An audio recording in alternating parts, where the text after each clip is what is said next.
নির্বাচন আর হিংসা কি সমার্থক হয়ে উঠেছে বঙ্গ রাজনীতিতে? গোঘাট লাভপুরের পৃথক দুই ঘটনা সামনে আসার পরে উঠেছে প্রশ্ন। শনিবার সকালে গোঘাটের শানবাদী এলাকায় বিজেপির সংখ্যালঘু মোর্চার মণ্ডল সভাপতি শেখ বাকিবুল্লার ঝুলন্ত দেহ উদ্ধার হয়। দুহাত বাঁধা অবস্থায় বিজেপি নেতার রহস্য মৃত্যুর ঘটনায় অভিযোগের আঙুল শাসক দল তৃণমূলের বিরুদ্ধে। ঘটনাচক্রে শুক্রবার গভীর রাতে নকল সোনার কয়েনের কারবারে বোমাবাজিতে অশান্ত হয়ে ওঠে বীরভূমের লাভপুরের হাতিয়া গ্রাম। ব্যাপক বোমাবাজিতে মৃত্যু হল দুজনের, জখম আরও কয়েকজন। এই ঘটনাতেও নাম জড়ায় শাসক দলের। 130 কিলোমিটার ব্যবধানে এই দুই ঘটনা স্মরণ করিয়ে দিচ্ছে 18-র পরিস্থিতি। সেই সময়ও জঙ্গলমহলের একের পর এক বিজেপি নেতাকর্মীদের দেহ ইলেকট্রিক পোস্ট থেকে উদ্ধার হচ্ছিল।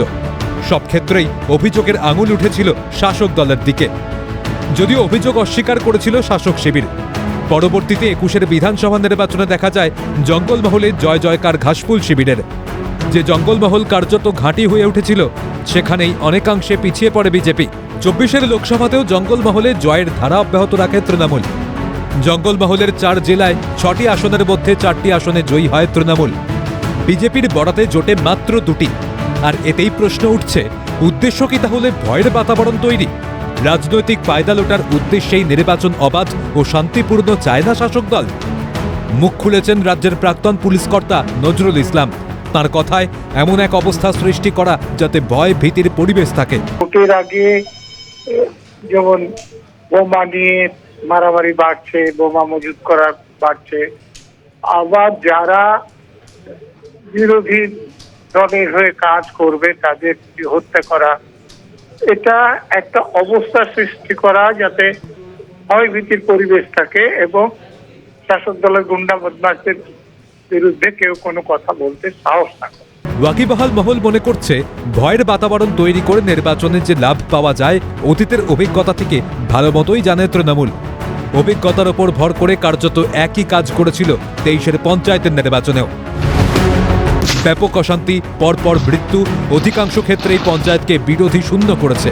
অশান্তির ফর্মুলাই 26-এর নির্বাচনেও ব্যবহার করতে চাইছে তৃণমূল। এই আবহে বিষয়টি নিয়ে মুখ খুলেছে গেরুয়া শিবির। বিজেপি নেতা রাহুল সিনহা জানিয়েছেন, পরিস্থিতি শান্ত রাখতে নির্বাচন কমিশনের কাছেও আবেদন জানানো হবে।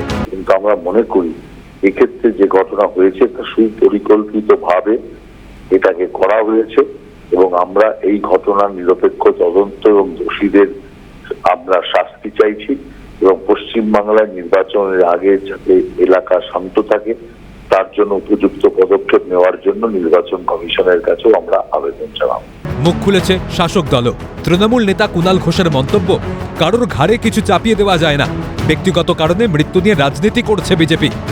সমাজে তৃণমূল বেশি, এবার কোথাও কোনো ঘটনা ঘটলেই তৃণমূলের ঘাড়ে চাপিয়ে দেওয়া, এটা কোনো কাজের কাজ হতে পারে না। ফলে এগুলো পুলিশ তদন্ত করছে এবং বিজেপি আগেও করেছে।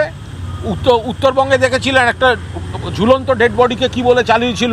কাশীপুরে প্রায় অমিত শাহকে নিয়ে গিয়ে হাজির হচ্ছিল। মাঝ রাস্তায় অমিত শাহ বুঝতে পেরেছেন নেতারা মিথ্যা কথা বলছে, গাড়ি ঘুরিয়ে পালিয়ে গেছিল। বঙ্গে কি এই রকমই ভয়ের বাতাবরণ বজায় থাকবে? উঠছে প্রশ্ন। ক্যালকাটা নিউজ।